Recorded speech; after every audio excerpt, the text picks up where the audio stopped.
on the very few instances when neither the economic hitmen nor the jackals are successful, then and only then do we send in the military. And this is what happened in Iraq.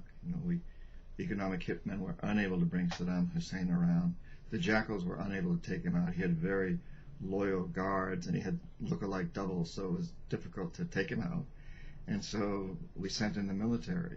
Iraq represents an instance of what I've called military neoliberalism. It represents an attempt now to push forward the American neoliberal project, previously attempted to be secured through hegemonic consensual means militarily. It's as if the United States is using classic late 19th century gunboat diplomacy to break down the doors of markets, to push forward its agenda. So that's how I see it. Not that it's not about oil at all, but this isn't in any simple sense about getting that black stuff. Poverty in the world cannot possibly be eliminated unless the poor themselves say, we insist on justice, not charity. One example of that justice is forgiving international debt. A second element would be to change the tax system in every country of the world. Right now, most taxes fall on the poor in the form of consumption taxes and taxes on wages. If justice is to be done, most of the taxes should fall on property ownership and not on wages, not on people. Third, the poor should demand agrarian reform, land reform, restoring land to the people who actually work on it instead of a few landowners. A fourth thing is to end privatization of natural resources. We've seen in Bolivia what's possible, where the Bolivian people actually took back the water that had been given to Bechtel, and they forced Bechtel out of the country, and now the Bolivian people once more own that water. As long as you can dump it, as long as you can kill Iraqis rather than increase the price of gas, and as long as you only get Bangladeshis or poor people in New Orleans to pay the price instead of you having to drive less and take the metro or the bus or walk, our society is geared toward that choice. And the poor people and the helpless people and the unlucky to be in the places that will be in the front line will pay that price first. Famines are effective market solutions. They reduce demand. So if we leave it to the markets, that's what we have. If there's not enough food, then some people will die, and that reduces demand and the market is balanced. It's an effective market solution.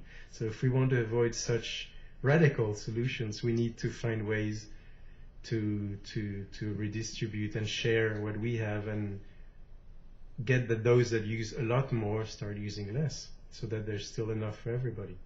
The resources of nature are given to all of us, and yet a handful of people and corporations have control of them, oil companies being a prime example that everyone is familiar with.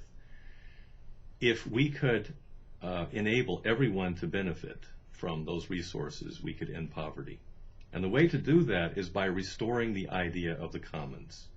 It means that the value that is currently gotten from those resources, that is currently being privatized in the hands of the corporate shareholders of oil companies or mining companies or real estate syndicates and so on, instead of it being privatized, it would be made available, be shared by all. That's basically what the commons means. This is Kenya, Great Rift Valley.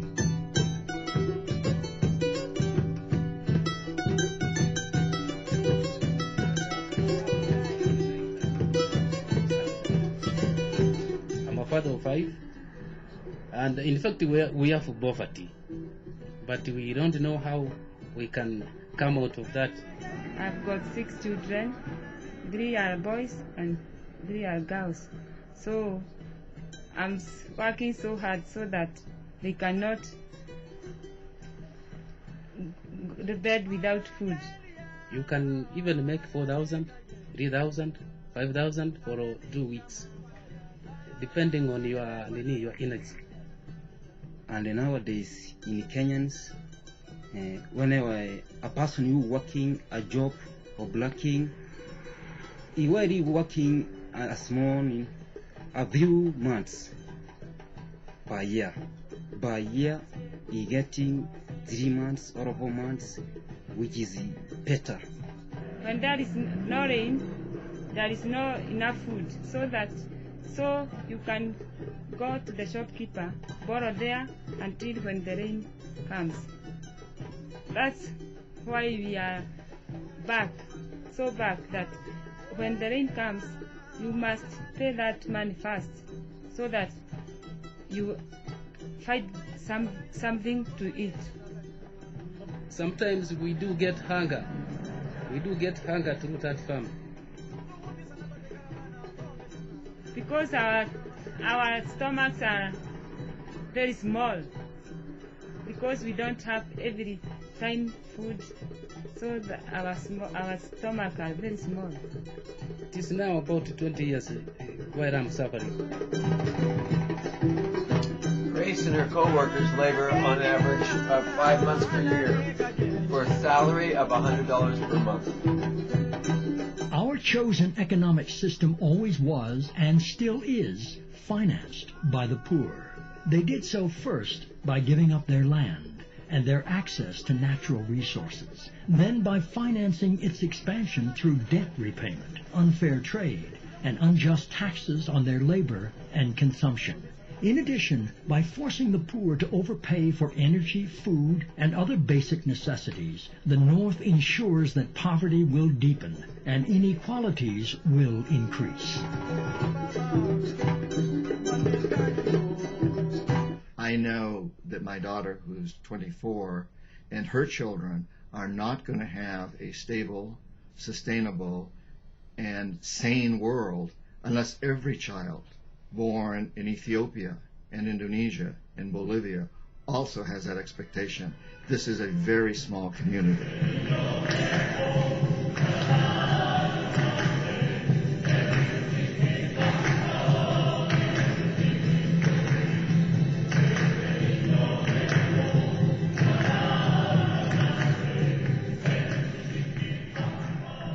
I'd like to bring up debt.